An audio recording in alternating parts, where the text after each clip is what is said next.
Allez, c'est parti pour une bonne balade fluviale. La belle délégation québécoise. Bienvenue, vous avez bien roulé? Oui. Ça va?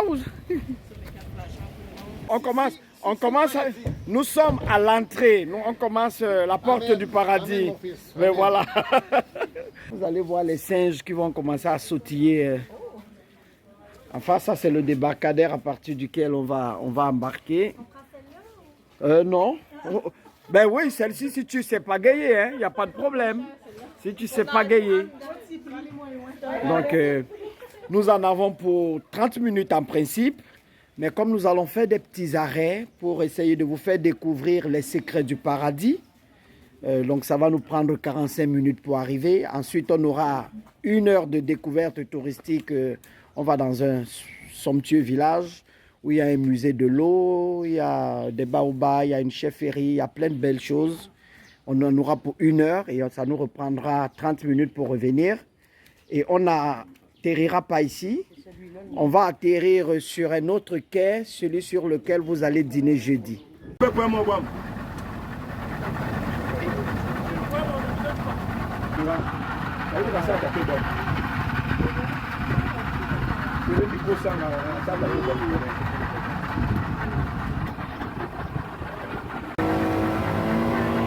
Allez.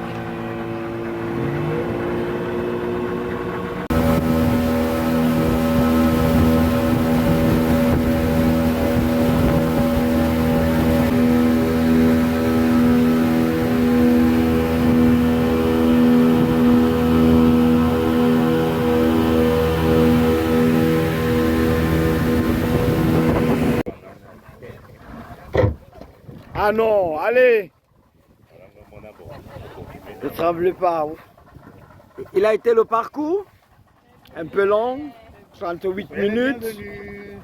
Voilà. Musée de l'eau.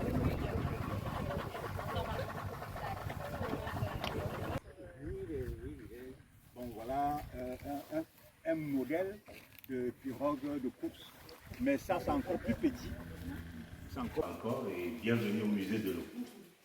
Alors donc je suis Daniel et je suis le conservateur de ce musée, le musée de l'eau. Alors le musée de l'eau donc est dédié à l'eau parce que l'eau est un élément structurant de la culture des Sawa. Les Sawa c'est un peuple de la côte du Cameroun qui a développé une relation particulière avec le monde de l'eau. Les attributs de pouvoir ou encore les insignes royaux. J'imagine qu'au Québec aussi, lorsque on intronisait un roi ou alors lorsque on fait l'investiture, on investit nouvellement un chef d'État. Je ne sais pas si vous avez un chef d'État là-bas ou alors vous êtes dans la tradition des premiers ministres. Oui. Donc chez nous, donc dans le pouvoir traditionnel, lorsqu'un chef est nouvellement intronisé, on va lui remettre donc un certain nombre de symboles, d'objets pour imposer son autorité sur la population dont il aura désormais la charge. Et parmi ces objets, donc là, il y a par exemple ici ce que nous appelons le django. Le django, ça c'est en langue que les chefs utilisent pour bénir la population, pour bénir la foule, par aspersion d'eau, par aspersion de feu, par aspersion de l'air, etc. etc. Et c'est un élément majeur de la liturgie traditionnelle chez les Sawa. Deuxièmement, vous avez ce type de chapeau que les chefs arborent aussi souvent lorsqu'ils effectuent des sorties publiques. Parce que dans les conceptions africaines du monde, on pense que le chef appartient à une lignée divine. Et donc, par conséquent, il doit pouvoir protéger sa tête chaque fois qu'il sort publiquement. Donc, aucun chef n'est autorisé à sortir sans son chapeau. C'est pour ça que tous les chefs que vous verrez, lorsqu'ils sont dans la pleine exercice de leur mission, vous les verrez toujours avec ce type de chapeau. Et sur ces chapeaux-là sont gravés des symboles qui renvoient toujours à la royauté. Parmi ces symboles, vous avez par exemple ça, les coris. Alors, vous verrez aussi des plumes de perroquet, souvent. Ça, c'est les plumes de dindon, mais les plumes de perroquet aussi, vous les verrez, parce que les plumes de perroquet en Afrique symbolisent la justice. Donc, ici, vous avez les colliers. les colliers que les chefs arborent aussi lorsqu'ils sortent publiquement, parce que le chef est considéré comme un animal humain, c'est-à-dire celui qui est capable de manifester tous les pouvoirs de tous les règnes, le règne minéral, etc., le règne animal.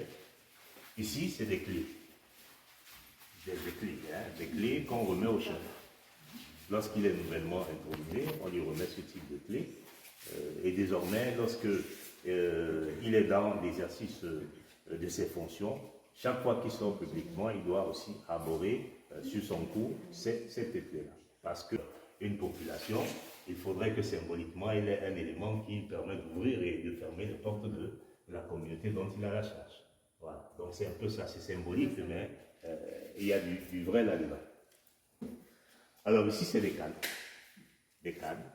Ce qu'on appelle trivialement chez vous là-bas les sceptres.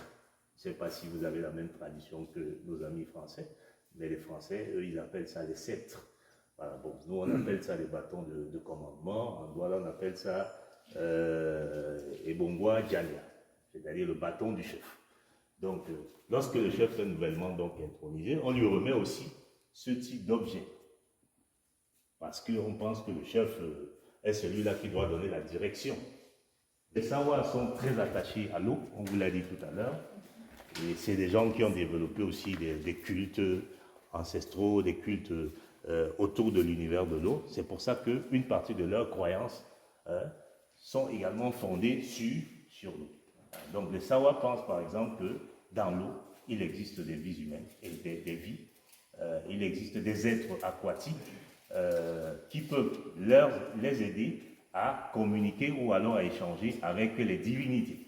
Ici, c'est une pharmacie, c'est une sorte de pharmacie, une urne à médicaments qui autrefois permettait aux praticiens, donc les soignants traditionnels, de conserver les médicaments, les écorces, les potions magiques qui devaient être utilisées pour soigner les patients. Voilà. Sûrement tout ce qui est portable, les téléphones portables aujourd'hui.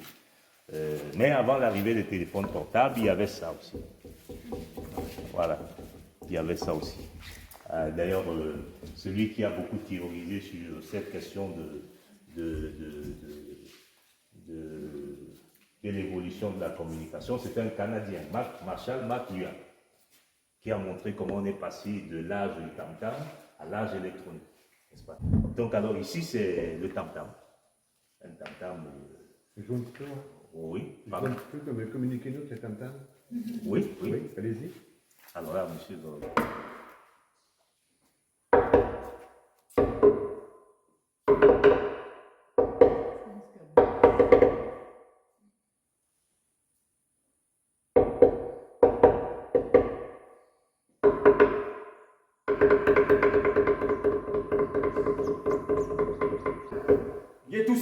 Niambé.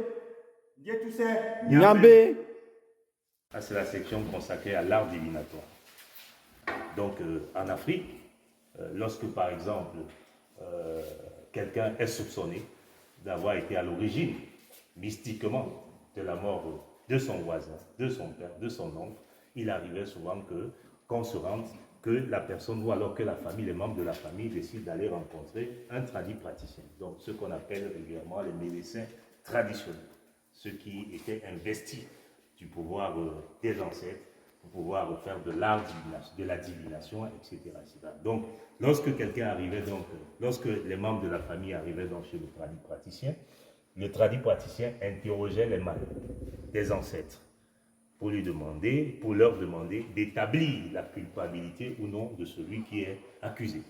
Et il y en a, ou alors il y en a eu, je ne sais pas s'il y en a encore, quand on intronisait un roi, au terme du processus de son initiation, lorsqu'il avait terminé son initiation, on lui confectionnait un siège comme celui-ci. Et sur ce siège-là, il devait s'asseoir 9 fois. 9 fois, on le consacrait en son nom et personne d'autre n'avait le droit de s'asseoir sur ce siège toute la vie.